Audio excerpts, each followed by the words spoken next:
Warning: this podcast discusses addiction, mental health, and other sensitive topics. Please listen with care and take a break if needed. You are not alone, and support is available. Hello, everybody, and welcome back to Malfunction Junction. Thank you for joining us. I'm Andrew. I am Jay. How's everybody doing tonight? We are chilling, by the way, both of us, but we're going to start like we do every week with our weekly check-in. Jay, how you doing this week? I don't remember. It's been a long week. Yesterday I was sick all day. Slept in and out. Woke up a couple hours ago. Still in a bit of a sleep haze, but Yeah. I mean, it's been good aside from the last 2 days. Yeah. It's kind of offset my whole week. But how about yourself, brother?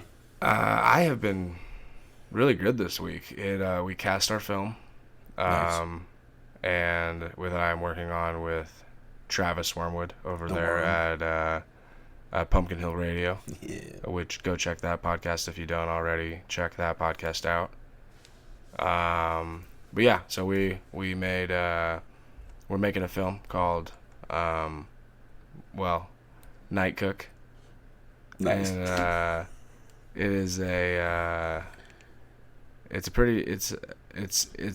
don't really want to give it away of what it's about. But it is you seem like you have a question about what it's about. Is it a nocturnal version of Breaking Bad? Fuck. I'm sorry. It's so stupid. It's so stupid. No, it is not. It is not that. It is not a nocturnal version of Breaking Bad. Okay, got it. It's not Night Cook. It's about a fat chef who stays up too late.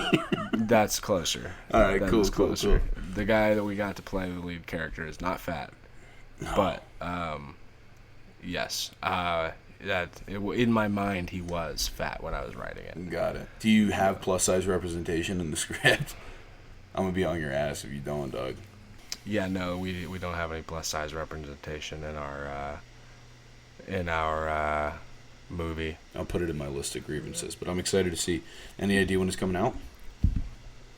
So we have we are not even into production dates yet.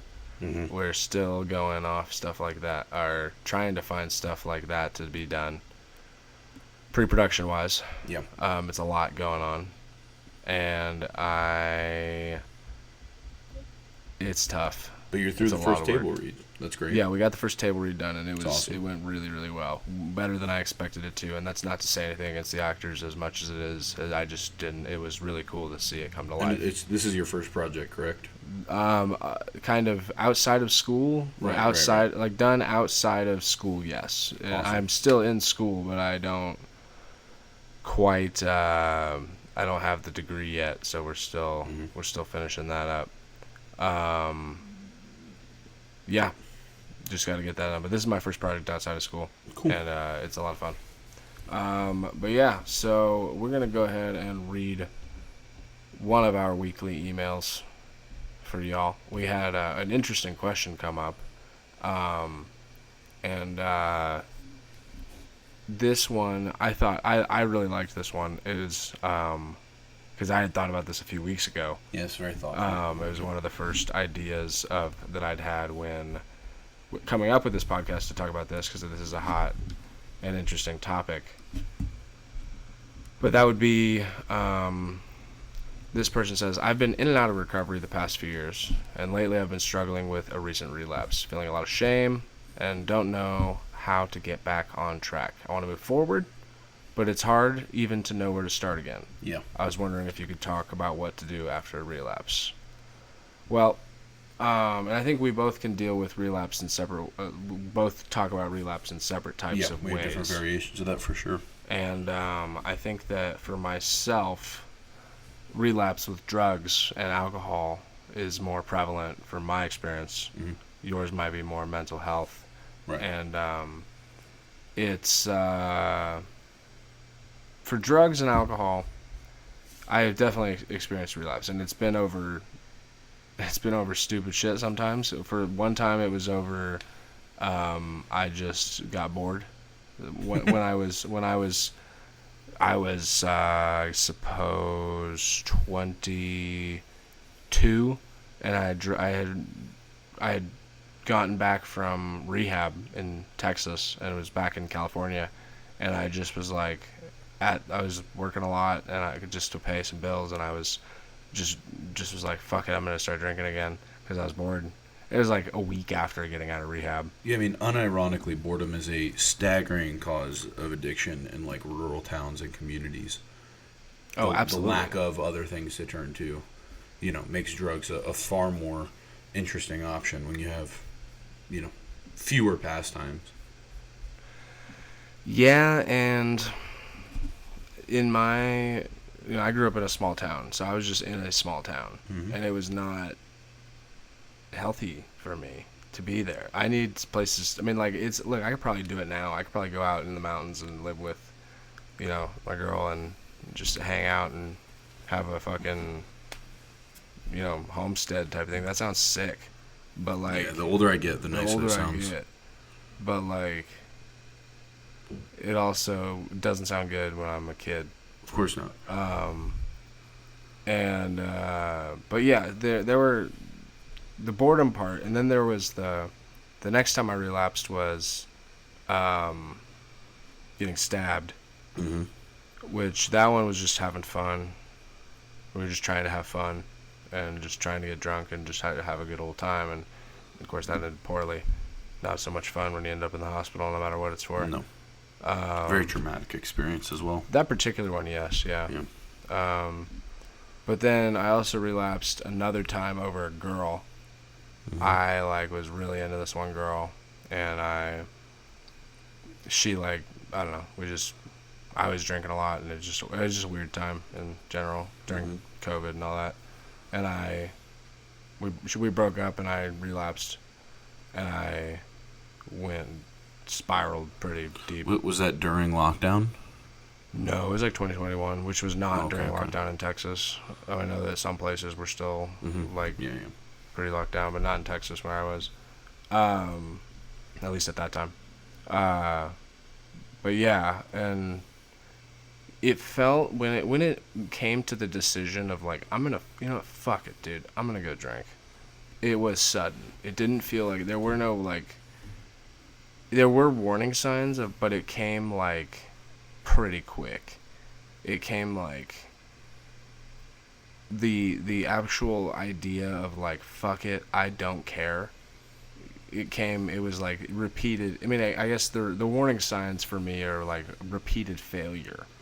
It was repeated rejection of like, whether it be the started with the girl, or maybe it even ended with the girl. I can't really quite remember, but it was just like there were a few repeated failures, and it was just ended with like, well, fuck it then. I don't give a fuck. I'm gonna relapse. Right. So the decision to relapse is largely impulsive. Yeah. Yeah. Which I think tends to be a pretty common thing with relapse of almost any type. There's essentially like that breaking point. You snap, and then you do something you find largely regrettable. And what moved you back towards starting new again? I think that back towards starting new again, it took a lot. And it took getting to at least to the very end of it. There were a few times where I would start new just because I felt like I needed to. I knew that I had a problem with alcohol, and I knew that I had a problem with drugs, and I wanted to get rid of that problem at a young age because I knew that it was there. But I also didn't want to give up my lifestyle that I had that I thought was fun. I thought was, dangerous, and I thought was crazy, and it was all of those things, and it was, I didn't really have a plan to live past the age of 26. When I turned 27, I really had to think about, and really when it was 28, really, when I turned 28, when I turned 28, it was like a big, well, shit. What am I supposed to do now? Because, I didn't plan to get this far. I mean, I never planned to get past 27. I was for sure going to die before that. Yeah, you didn't travel with backbags. No. Right. No. There's an old Hunter S. Thompson quote that says, something along the lines of, life is not supposed to be lived and with saving your body's, essentially saving your body, but rather to speed in, swerve in broadside, totally used up, and say, "Wow, what a ride!" Hunter S. Thompson's the guy that used to do like coke all day while he rode. He's right? a man. Okay. He's the man. He seems like a fucking psychopath. He was a psychopath, but Yeah, he's the man. Don't you ever get that wrong. I don't know what he wrote. I don't know if it's something that's important to my life or not. Maybe Definitely not. Probably not. It's not really. He's a dude that was like, wake up at 3:34 in the afternoon. That was written do by line of cocaine. Drink margarita. That's the guy though, right? Yeah, I think that was overblown. Okay. Yeah. I think he was. I think he was a little over on the blow. He was dog. trying to overblow. I think he was like, this lady wants to come, because it was written by this chick that like was just some like investigative journal, like reporter that was probably on the tabloids type thing, and she, I think this chick recently was like in the news for saying Trump raped her. Oh. But I'm pretty sure that's the same chick. I'm almost positive it's the same girl. I thought Hunter S. Thompson was from a long ass time ago. He died in 2004. Oh shit! At like age 64, I think. So you think when she came over, he was trying to mog her and be like, yeah, No, I think he was trying to pretty be like, carefree. I think he was trying to be like, I'm the shit. Yeah. Look at what my life is like. It's fucking crazy, and look how much shit I get done. And it was like if he were just living like that every day, and the shit he got done is unbelievably impressive. Mm-hmm. To get anything done of like course. That, I can't get anything done like that. No. No. I can't make my bed after a quarter of a joint. I don't know how the fuck he was functioning. I can do just fine off weed, but I swear I could never function when it was just like take acid and do cocaine, and it was like wake up at 12, wake up at like 3, yeah, and have some sort of, I think it's Chivas. He was having some sort of like weird like champagne drink. Anyway, long as we're on the subject. Yeah. I immediately after a relapse, there's a lot of, this particular listener, he mentions in there, I'm feeling a lot of shame, and there is a lot of that, when I think that's a normal part of relapsing on anything, and whatever your particular DOC, whether that be your own brain sometimes, because I know that your talk is really with that, your own brain. Explain DOC, please. DOC would be your drug of choice. Mm-hmm. Cool. Yes. Mine would have been, what do you got? And, some people's is like a specific drug. Mine was never just, I just always, whatever I could get high off of. Mm-hmm.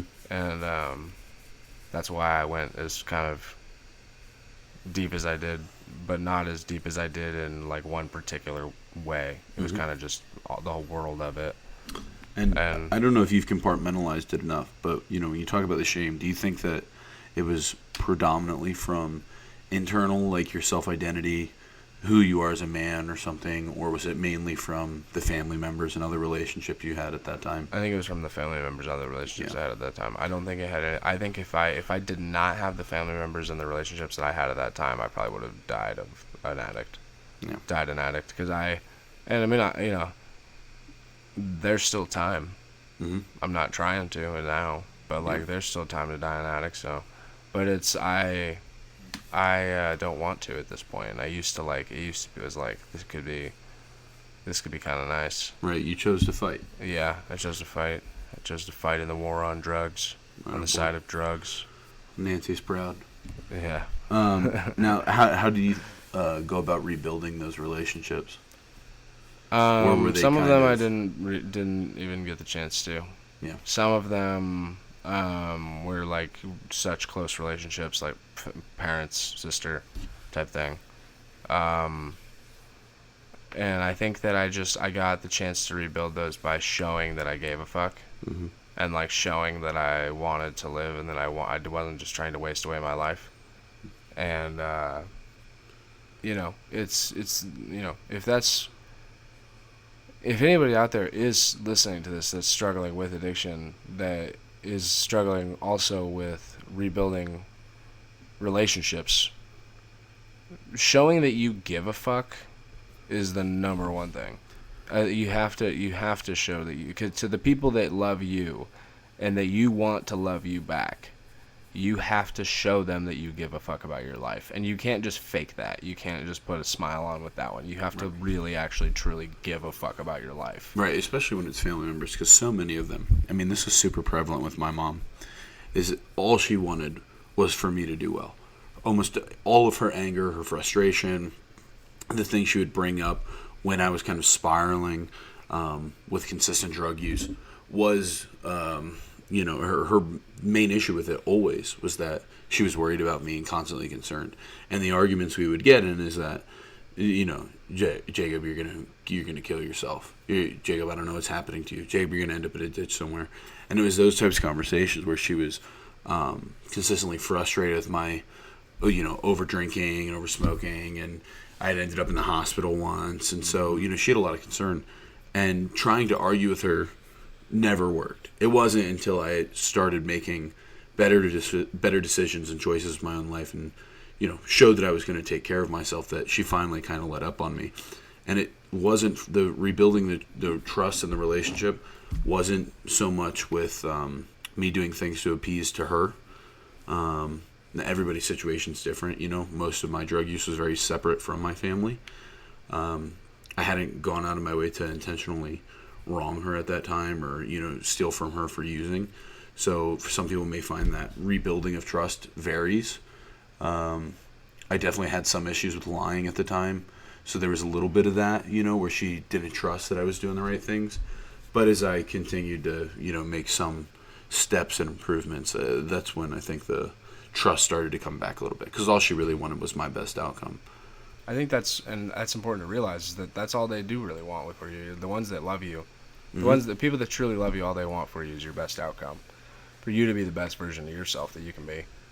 And that's tough for anybody to accept, that they can be the best version they can. There are a lot of people, I've suffered from this my whole life, of like fear of success, even of like and that probably also contributes to relapse, of like, well, this thing, and I saw that all the time with my friend Malik, who, may he rest in peace.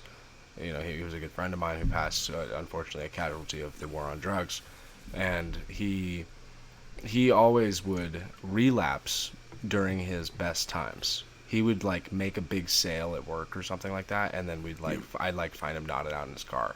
And I was like, bro, like, what are you doing? And he was just like, I don't know, man, I felt like I could celebrate. And it was just like and I think it came from a place of like, I'm not this good. I'm not good enough for this. Right. And I think it came from a place of self-loathing, because I think he really, I hope one day to write a story about him that I can make into a film, because he's a very an interesting figure in that war on drugs, in the sense of just as the casualty of it, and the story of a casualty of, he left behind a daughter, he left a family that loved him, and the daughter's mother passed of a drug overdose too. So think about her. Was that prior to his passing, or did that come after? Prior to his passing. Yeah, that's brutal. Yeah. So that little girl's lost both of her parents to heroin. And that's not fucking. We will eventually get a full talk on the opiate epidemic, and everything like that, because that is a very deep topic that needs to have some research done into it. And something that you and I have both found a community that's kind of based in harm reduction. Right. And so we're quite surrounded by people who've come from that life and started seeking out alternatives. Because, it's brutal. And especially nowadays with the fentanyl issues. The opioid epidemic long predated this overrunning of fake pills, and then that just absolutely multiplied the amount of casualties we saw from it. Absolutely. It was already destroying families. Now it's just killing people left and right at a terrifying rate. Yep. At a terrifying rate. What was your mental state like, and how did it change before relapsing? So I'm kind of, I think, more in line with what you discussed as well, of like, I would have these really dark moments and just a lot of shit going on, and then have an impulse decision and kind of snap. Whether it was with drinking or smoking, those were the two things that I had the most issues with, was alcohol and weed, going back and just derailing my ability to function in life. And for me, those two things always came after something fell apart in life, and I just couldn't deal with the stress anymore. One of the things that I got back with when it came to drinking and smoking was right after I left the PLC program I was in college. It's a platoon leaders course. It's a Marine Corps officers program. I was in that. I got injured while I was playing rugby. I was like, all right, this probably isn't going to work out. I started really evaluating myself, like, what am I doing here? Tried to make one last effort at school, get through my summer classes, made a stupid-ass mistake, flunked my last couple classes, and I was just like, fuck it, what do I do at this point? And I just kind of, gave up mentally. And one day I was like, I have to get fucked up. Like, I have to. You know what I mean? And that's... get in that itch. That is, at that age and that mindset, that is a logical answer to that question. Right, and I felt at that way, least it too. feels logical. Because it was like, what else do? I can't mentally process this. So I'm going insane. I'm sitting in my apartment going like, what the fuck am I supposed to do? I hate myself right now. And there's no way out of it. Like, it's gone. It's too late, And so I just had this state of, like, overwhelming panic. And I was like, I got to go get fucked up. And then I started drinking and smoking every day for months. Yeah, makes sense. And it was like, once I went the first day, it's like, then the next day comes. And you're like, all right, well, I didn't handle it yesterday. So then you sober up. And then the same shit's still sitting there. And I'm like, I got to get fucked up again. So I would do it again. Yep. And then weeks would go by. And I'd sober up and be like, dude, what am I doing with my life? I've lost all the opportunities I had because of my stupid decisions. And where do I go from there? Right back to, getting fucked up. And so, I went a good several months without being sober. It was smoking or drinking as soon as I woke up, always having a bottle in the room, almost every night of the week, having friends, one or two of them, my cousin and my buddy over, and we just sit in my apartment and drink, and I couldn't find a way to process that emotionally. The other time too, my other major return back to daily use, I had kind of started taking a break, starting to go to therapy while I was still in college, and I went and I had this therapist, man, and God bless him, he's probably one of the best at what he does, but it was too good for me at the time. Right. And he made a couple comments to me. I don't know if I've discussed this on past episodes, but he made a comment to me, something along the lines of, what makes you happy? And I had been in and out of months of just, no sobriety, and then, starting to kind of face it and just overwhelmed with anxiety and, being mentally freaked out. And so I didn't have an answer for him. And he's like, what makes you happy? And it can't be other people's happiness. And I was like, I don't. That's such a fucked up question. Yeah, and I was like, what do you mean, dude? And he's like, you don't have things that bring you, like, joy? You don't go out and do stuff? And I was like, I don't know, man. And I couldn't answer, and I, started tearing up, and he was like, what weight are you carrying that's so heavy? Yeah. And it shattered me. Yeah. And for, like, the next week, I stayed in a decent place, but it was slowly falling apart, where it just kept rattling through my head every day. What am I carrying that's so heavy? What am I holding on to? Why do I feel this weight? I don't know. And after about a week of it, I was like, fuck this. And I decided I'm never going back to school. So I didn't ever officially drop out. I just stopped showing up. I was like, fuck this. That was also around the time where I, turned away from a lot of the relationships I had in life. And I kind of cut off damn near everybody. Yeah. Just went into my own layer. And, went into, again, right back into that daily using every day. And so that the mental state and is as short of a way as I can surmise it is always, the relapse is always predated by chaos. Is that there's some sort of internal thing that I can't control or external thing that I can't control, wherever it is, and either way it's causing me this turmoil. And if I can't solve it in that moment, the easiest way always is to try and numb it, So yeah, that's probably the best way I can wrap that up. Yeah. Yeah, I agree. That's the only one I really have. The only question I really have left is: did your perspective on sobriety change after relapsing? Even if it meant change after coming back to sobriety, of whatever that means for you. Sobriety, I also want to say, is a relative term. Yeah.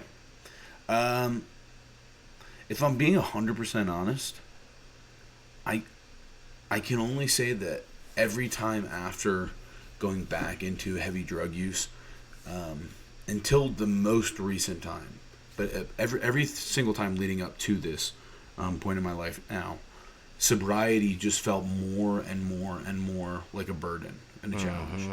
And I was in the same mindset as you. I mean, when I was in high school, my plan was I'd go away to college and then I'd just OD or get into a car crash and that'd be the end of it. And hopefully I'd find a way to make enough money on the side that like I could pay my mom back for being a pain in the ass all those years.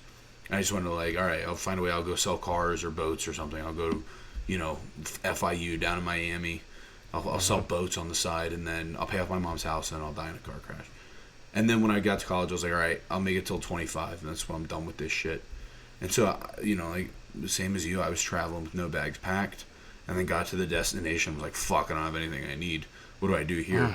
And that was what sobriety was for me every time, where I was like, well, I have to get sober. My mom's going to cut me off and then I'm homeless.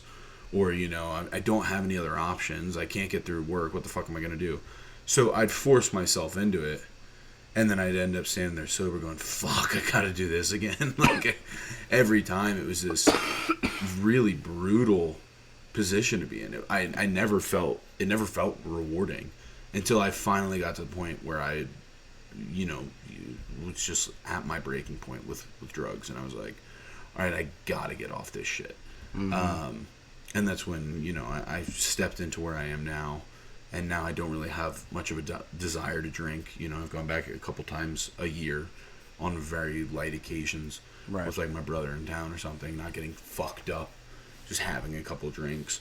But before that was never an option for me. I had to binge drink every single time. Right. But now that turmoil has been a little better reassessed, I've been able to handle it. Which I can't recommend to all people, of course.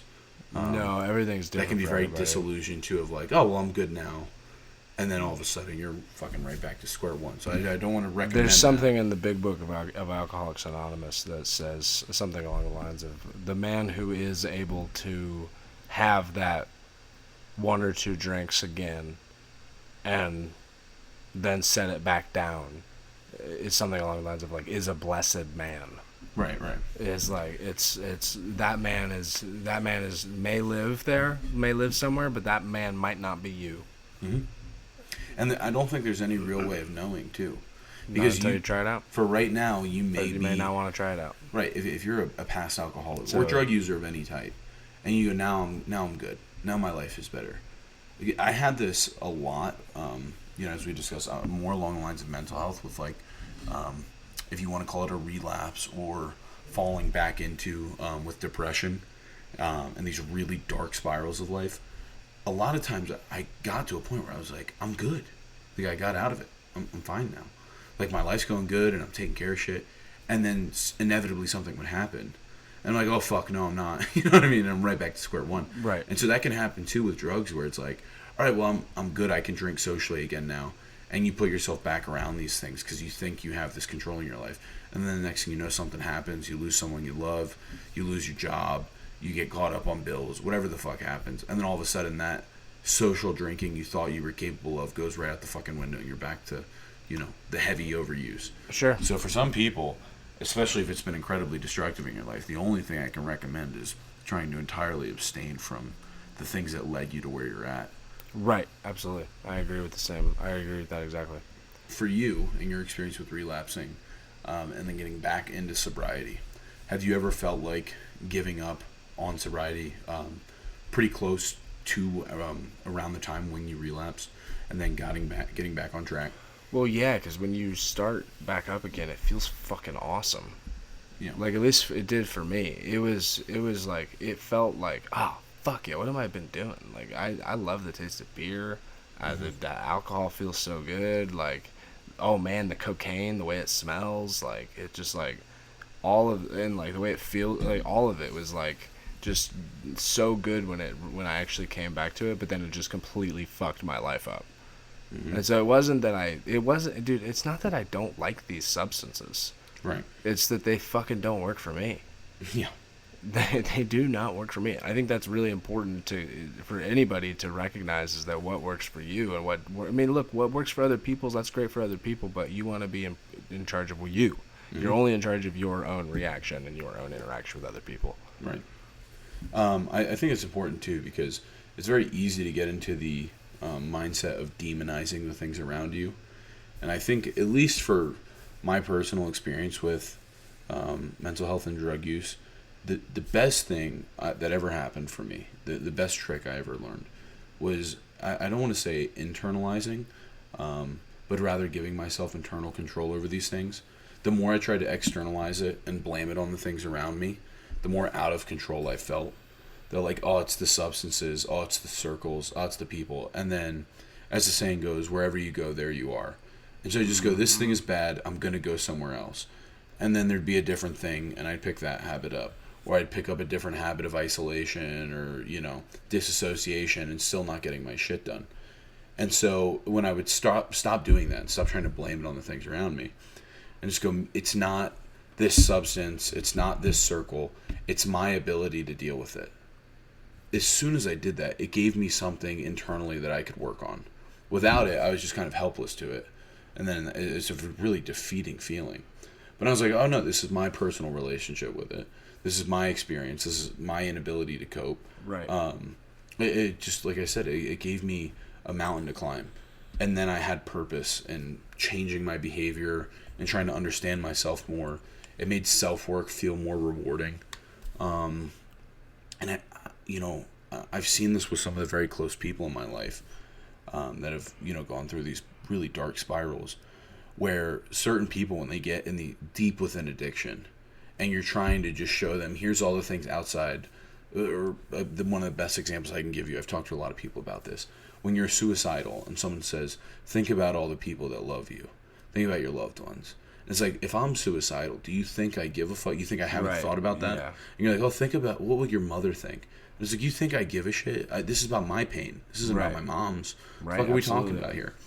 And so it was like, trying to externalize it like that always just made it like, so what? You're just giving me one more thing to worry about. I already feel overwhelmed, and now you're putting more people's emotions on my plate. People, and like, I struggle with this myself, the idea of suicide as being selfish. Mm-hmm. And it kind of is it is inherently at its root. It is, but it's also to do something like that is also selfish. Mm-hmm. To say that, well, what would your mother think? That is selfish, because they're just they're digging at what can I say to this person to get them out of this? Mm-hmm. Well, I want them to think that I care enough, and it's like, so I'm gonna give them a guilt trip, because that is a guilt trip. It is. 100%. I mean, and as fucked up as the topic of suicide is at any time, it's like, it's important to recognize that it is inherently selfish. Of course. And sometimes too, I think that the mental process you get into can feel selfless. Mm-hmm. Like for me, I'd really gotten to a point where I felt like I was doing the right thing for my family by walking out. Where I was like, I'm too much of a burden on everybody else around me. And I had convinced myself that I was better off that way. But it was really just because I was tired of that pressure of trying to be good for them and feeling like I was constantly letting everyone down. And I think about this a lot with, my father. A couple months ago, I finally watched the video he left behind. Oh, boy. Yeah. It was like a 50-minute video of... his final words to everybody before he Has anybody else in your family watched that? My brother is the only one. Okay. Did he watch it after you? He watched it before I did. Okay. Interesting. We're gonna see if this. We'll see if my mom watches this. My mom doesn't know about this yet.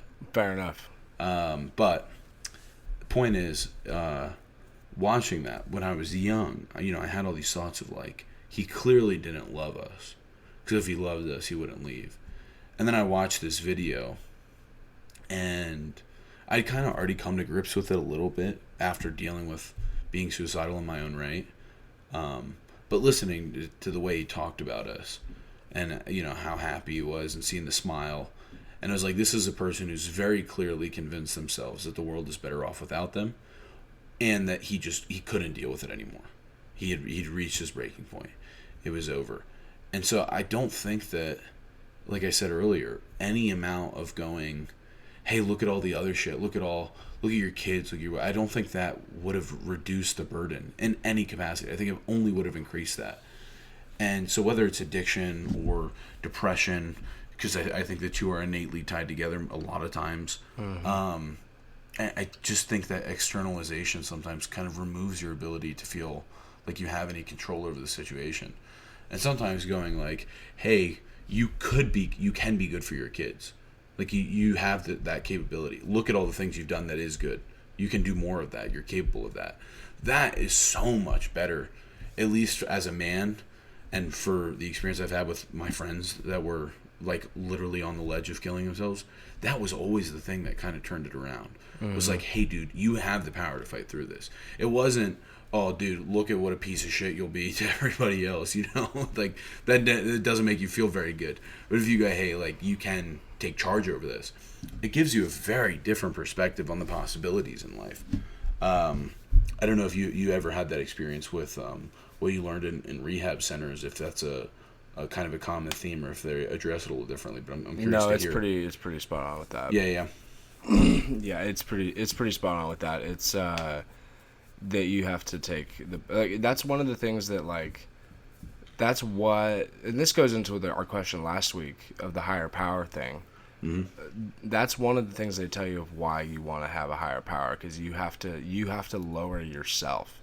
You are not the most important thing on this planet, and that's the thing with the higher power. I've been told, even if you're going to just say like it's the ocean, something that is more powerful than you are, it has to be that. It has to be something, because if you have the idea that humans are God, and humans are humans may have been created in the image of God, but they definitely are not God.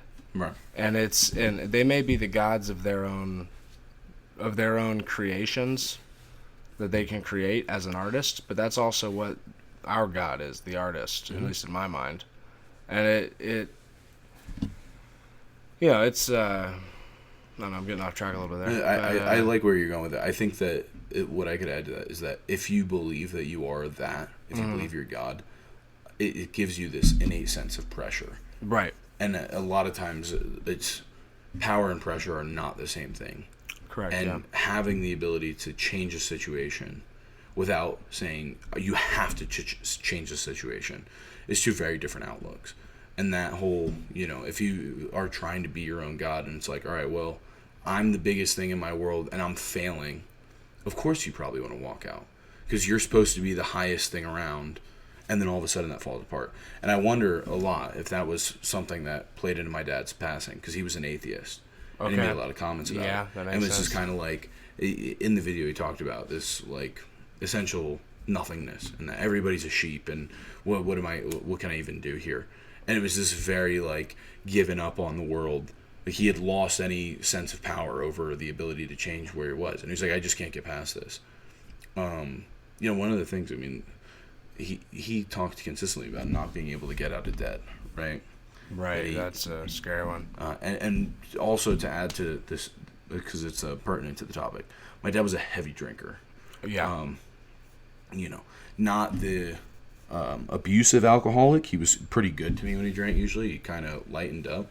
It's one of the few times he would get like really giddy about shit. But he drank frequently and a lot when he did. And during this video, one of the things, and before that, from what I've heard from my mom, he talked extensively about not being able to get out of debt. I found out later in life, my dad had a little over $7,000 in debt that was owed on his personal stuff. He committed suicide the day before Christmas Eve. On New Year's Eve, a week later, his company reached out and said, hey, he was due to get a $14,000 bonus. We want to give it to you guys. Oh, so he had the $7,000. He's like, I can't spend money right. I'm always behind. I'll never pay everything off. Jesus Christ. And then a week later, it's like, here's double the amount you need. And I think if he had a little bit more of the sense of like, nah, dude, you can do this. Like, you'll be all right if you just get the right habits down. You'll be good. I think that would have been so much more than the idea of like, all right, well, I don't have enough money for my kids, and I'm never able to pay on alimony, and this constant stress and pressure, which is a very easy cycle to get into. Absolutely. That just the perspective got lost, and I think he felt like he was supposed to be in control of everything, and he couldn't be. We can't be as humans, and you're gonna be a mistake. And if you think that you're God and you're the biggest thing and you're fucking up all the time, you probably feel like a pretty shitty God, Yeah. It's an awful feeling. Yeah. So, one of the last questions I'd really like to hear your opinion on. What do you think the best way to approach relapse is without shame, but also without letting it spiral? I mean, it's not a shameful thing. You probably feel shameful doing it, and I don't think it's shameful. There's a difference between relapse and lapse. If you have a lapse, and you just, fuck, dude, I drank last night. All right, let's start a new day. Today's a new day. Today's day one. I'm not drinking today. Every day is a day where I'm just gonna make the decision to not drink again. Because I've done this before. You've done this before. You've gone through the every day is a new day, and I've got to not drink today. You've done that before. If you got that far, if you quit drinking once to at the point where you had to relapse, then you had to do it once before, which means you can do it again. I like that a lot. And but it really is truly just like start the next day. Mm-hmm. You can't give yourself time to just party. You can, look, a lapse is not the biggest deal in the world. It sucks so when it happens. If you feel shame, it does suck. But guilt and just, it doesn't feel good. No, it sucks. Sometimes it's relief because you're carrying this I don't want to be sober burden. But you may need to get rid of that because that's ego. So here's one thing. I'm really curious. Have you ever done the chips with any of the rehab centers you work with? Like sobriety Alcoholics chips? Anonymous, yes, I have. Okay. So just based on that thought, and we're not judging, whatever works for you, absolutely. But in your personal opinion, do you think that idea of counting every day adds to the pressure?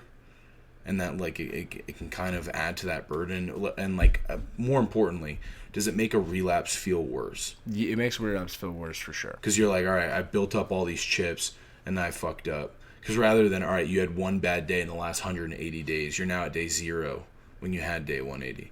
Because that does seem to me like it would be something that could be an exacerbator of, one fuck up. Where it's like, oh, fuck up, I ruined the whole fucking thing. No, if you had a 5-year sobriety chip, and then you had one bad night, that's gone.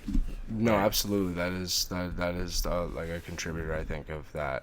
Mm-hmm. I also know that it's absolutely a contributor to that. They should have like a 3 strikes and you're out thing. Maybe. I don't know. It's like People you only had probably 3 abuse fuck ups in the last 5 years. You keep your chips. Because it just seems a little weird to me that, if you're... Let's use a real extreme example. You're 10 years in, and then one night you go out, and you say, fuck it, and you have 2 drinks, and it leads to 2 more. And then you have, you get a little tipsy, you'll get maybe a little drunk, you go home, and then that's it. Your 10-year chip is gone. And now you're starting from 0? Well, but I think that's also on the same side of it to be like, is it worth it for you? Is it worth it for you to have a couple of drinks? Because you know where it's going to lead. And so is this 10-year chip to lose that worth your 10 years that you put in at work to not do that? Right. Is it worth one night of 4 drinks? Mm-hmm. Is it worth that? And that's the question. I think that's the main driver behind the chips thing is the to give you a reward to be like, hey, like this is what I'm fighting for. It's understandable. It does make sense, but I could also see your point of it. I can see where it goes both ways. You know, Yeah. I mean, I'm sure at that time when it comes to talking about feeling like you have power in your life, having something that's like a tangible reward or that's like actually quantifiable makes sense to me to some level. But in the conversation of relapse, it just seems like, you know, I had it with eating for a long time. I was bulimic for years. And a lot of it was that, like, I'd fuck up. I'd have to make weight for wrestling. And I'd eat, like, a Snickers bar. And then I'm, like, 0.4 over. And rather than just, all right, I'm going to have to run another half mile to make up for my mistake, I'd be like, fuck it. I had a Snickers, but fuck it. I'm going to town. And I'd drink, you know, a gallon of water, and I'd eat all this junk food and just gorge myself and be like, fuck it, I'm already missing weight, who gives a shit? I missed weight as a junior, dog, my first tournament of the season, by 7 pounds. Oh my god. By 7 fucking pounds, dog. Jeez, dude. I was supposed to be 195. I weighed in at almost 202. Because I had gotten to a point where I was like, well, can't make it. Oh well, you know? Yeah. And I was like going to be a little over. And so I just said, fuck it. But it created this cycle of like really bad binging. And then eventually that led to bulimia, where I was like, all right, well, I got to find a way to cope with my binging habits. I'm just going to do the opposite to counteract it, you know, binge and then try and get rid of it as fast as possible. And then for years, that was the cycle. But it was always because every time I'd fuck up one little bit, and rather than go, okay, one little mistake, let's move forward, it was like I ruined the ability to get past that point, and I had to start over. Absolutely, that makes sense a lot. Mm-hmm. Let's get on to lighten it up a little bit. We are going to talk about our segment here, clean but still a mess, and we're going to tell about times, at least over the past week, that we were still sober, or you know, whatever you want to call it, and yet acting not so much. I was woken up at 3 a.m. this weekend, or during the week, really. Mm-hmm. I have school during the week. I don't want to be woke up at 3 a.m. Sounds reasonable. By my upstairs neighbor just banging around up there. If my upstairs neighbor by any chance listens to this, you can go fuck yourself, dude. God damn. So I banged on the ceiling and with a baseball bat, and then went outside to yell at him. Is that where you did it? Yeah, right up there. There are at least 4 noticeable solid marks in the ceiling, from what I can only presume is the butt of Andrew's baseball bat.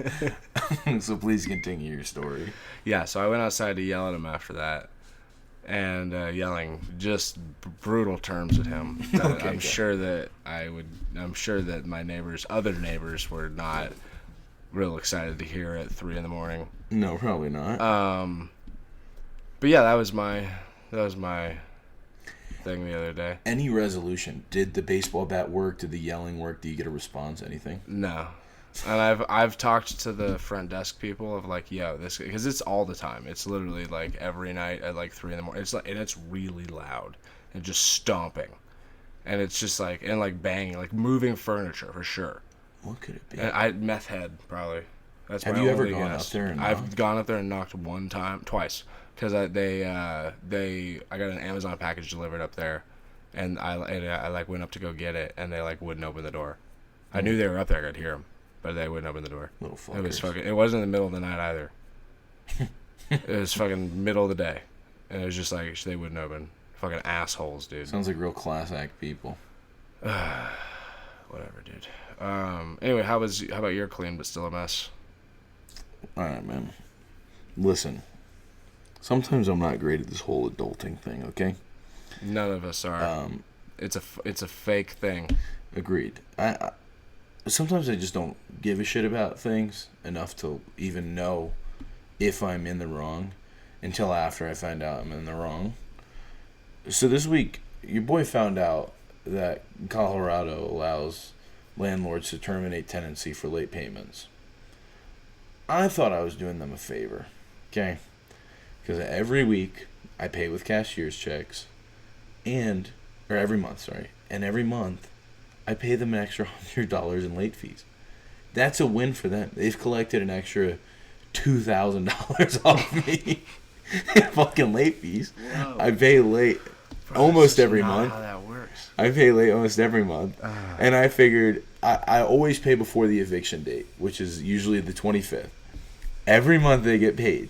They know that every month I come in on the day I'm supposed to get kicked out. I wish we had a video of this. just to see my face, dude. They don't like me over there. Oh, I bet not. But, again, they've gotten $2,000 off me. So I found out that if you did that late more than 3 times, I've been there almost 2 years, which probably happened like 14 times. Yeah. I didn't know that they could oh, there's your neighbor? Yeah, that's my neighbor. Speak of the devil, wake him up, huh? Yeah. So they left a note on my door saying they were terminating my tenancy with the building, which has led to a really cool outcome. I'm going to move in with my friend, and so that's nice. I wanted to move anyhow and have a bedroom for once, and I have someone to split rent with. There you go. So there's a plus side to this. That's but better. It was one of those like, oh fuck, like I don't know what the fuck I'm doing in this life, like. I heard a knock on my door, and I got up and I'm like, who the fuck is this? Because I know when they come to hang the late notice, it's always on the 7th or the 8th. So this is in the middle of the month, towards the end, and they just knocked on the building and said, hey, are you okay? And I was like, yeah, I'm fine. What's going on? I didn't open the door. I didn't want the dog to go psycho, and I'm standing there in my underwear. And they said, all right, well, we're just checking in. Good luck to you. And then she walked away, and I was like, what the fuck did she tape my door?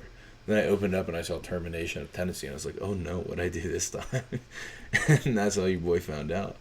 Ouch. Not the best thing to find out. It has very quickly led to what seems to be a hopeful outcome. But, one of the more embarrassing things I've had to deal with, to be honest. That's no fun, dude. Seeing a reason for eviction on a piece of paper with my name on it was not great. No. Luckily, it doesn't go on my record, but, yeah. Yeah. That's not good. The conversation I'm going to have with, my mom about why I'm moving is not good. fun. That's no good at all. Yeah, not great. So we'll go into another topic here. We'll go into our songs of the week. This is our new little segment here. We're going to talk about a song that brings us some sort of emotion, I suppose. Yeah, and we're still kind of figuring this out. I really like this idea because music has been an incredibly important part of both of our lives. I know you are very, very passionate about the music you listen to. Mm-hmm. I'm the same way. And so whether or not these songs of the week are going to be songs from the past that helped us get through where we were, or songs from right now that are helping us get through, will kind of be up in the air until we figure out what works the best. Right. But for right now, I'm going to start with one that helped me in both times. So one I still listen to, it's called San Marcos. It's from Brockhampton. I believe it's off Saturation 3. That whole album is fantastic. And they also have a newer album out.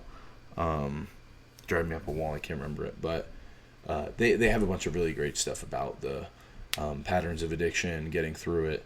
That one was one that kind of broke me down for the better. During the time I was really, really into it. It starts off really, really tough about, like crystal meth addiction. And the song is very uplifting, and it's, I want more out of life than this. And there's a very beautiful chorus. It's a fantastic, masterful song. But that was something that I listened to daily, many times a day, for months on end, when I had first started really getting into heavy use, or, like daily use. It just would listen to it on repeat and sit there in a dorm bed, looking at the ceiling, listening to the song over and over and over again. And as I got past that point, it's a song I've touched back on multiple times in my life when I'm going through shit. Very, just one of the songs immediately as soon as I listen to, I feel like emotions welling up. Right. Which at the right times in the right conditions is one of the most powerful medicines I think you can possibly experience. So let me hear about yours. My song of the week is a song called "Gild the Lily." It is by Billy Strings, my favorite artist. Gild the Lily. I had sworn I had heard that saying before, gilding a lily, and I had to look it up to see what it meant. And what it means essentially is to give something praise, but your praise is unnecessary because the thing is already so beautiful on its own. Got it. Yes. So that's essentially what I'm doing by giving this song praise. The song is already so beautiful it's on anything I could say about this song is nothing. Right. But I'll just talk about Billy's ability. His ability is second to none in the ability to take a song from where it's at in its original way of being played, deconstruct it all the way down to its nuts and bolts, all the way down to its bare bottom of the song, and then reconstruct it all the way back up to the top and go back into the original song and take 20 minutes to do that. And for those who haven't heard him, this is while playing. This is not in musical composition. This is while he's playing. And not like it's Billy Strings. He's playing a guitar, and the guys next to him are playing a mandolin, a banjo, and an upright bass, and sometimes they got a fiddle. And it's like these guys are the most talented musicians in the world. And if you ever get a chance to go see, if you haven't heard of Billy Strings or if you have not seen Billy Strings, either of those two things, check them out or go check them out in person, because it's a show that you'll never forget. It's a show that's worthwhile every single time. I've seen him multiple times now, and I'd never get tired of it. It's awesome. Yeah, I'm gonna have to go with you one of these days. Absolutely. We're trying to actually go up to Montana in the summer. A couple of us, and meet Isaac up there. And, nice. Go to bumfuck nowhere. Bozeman. Hell yeah. Going to I don't know what the fuck that is. Bozeman's a mountain town up there. It's a college town. It's actually a pretty sick town. I'm down to check it out. Montana seems cool. Montana's awesome. Seems like an easy place to die. Yes. Yes. Yeah.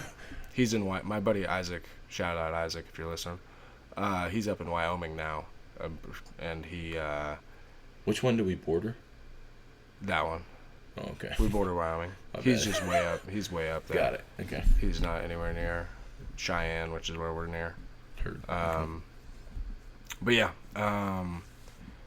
that's pretty much all I got for Gild the Lily, because I am just gilding a lily at this point. Nice. So let's go into our next and likely final section of this episode. One more little comedic bit to tickle your peach. That sounds wrong. Yeah, that's fine. That sounds good to me. So we're going to do the shit I did for a fix. This is a section we're hoping you guys can help us out with a little bit. Send us an email with your personal stories. DM us on Instagram. That's going to be Malfunction Junction Podcast. On Instagram, Malfunction Junction Podcast @gmail.com. If you decide to email us. But please feel free to send us your own submissions. We're going to start off by giving a couple. We may do this for a couple of weeks until we can start, gathering some of these up. But, we just want to give you guys a couple examples of shit that we've done for a fix. And, hopefully that'll kickstart your brains a little bit. Andrew, you want to lead off? I will lead off, given that I have the lesser of these two. At least, actually, I don't know. Mine's pretty disgusting. Here at Malfunction Junction Podcast, we're supposed to be inclusive and non-judgmental, unless you're a piece of shit, which both of us are. So, fine, all right. I think yours is nastier than mine, but go ahead. Mine's pretty nasty. I don't even know how to begin to tell you how many times I have smoked a cigarette butt off the ground. I'll let you hit my vape, you dirty bastard. This is an addiction. I've never done it sober. This is something I've never done sober. This is drunk cigarette This butts. is drunk, on drugs, oh, fuck, I need a fucking cigarette. It's I bet there's one on the ground out there. You just, go out there and fucking find one. Okay. Just burn it. Here's what I want to know. Yeah, usually rip the butt off it to just smoke the fucking. Oh, okay. I was gonna ask, if you're lucky enough, filter? if you're lucky enough to get a fucking half a cigarette that you find on the ground as a homeless person. Like that's striking gold as a homeless guy. That's the modern day 49ers. I threw one of those down there. You're panning for gold in the city streets, dog. You found a nugget. Dog. It's just an old That's fucking awesome. Virginia slam. That's awesome. Been sitting out in the rain for 6 days. Oh, that's so funny. Yeah, no, I threw a cigarette down the other day thinking about a homeless guy. Like, I hope a homeless guy gets this. It's your message in a bottle. Hell yeah. I'm sending out an SOS. SOS. You should start, if you do leave like a little half a cigarette, you should start writing messages. Just little hopeful ones, my God. Like it gets better. Because I constantly see people. Are enough. Yeah. Live, laugh, love. Love. Awesome. That's fantastic. Yeah. All right, so now to mine, which is far less dirty than Andrew. Dude, when I was in college and I got my own apartment, the amount of times what I've just now found out, as this podcast was beginning, we discussed this a little bit. It's called carpet surfing.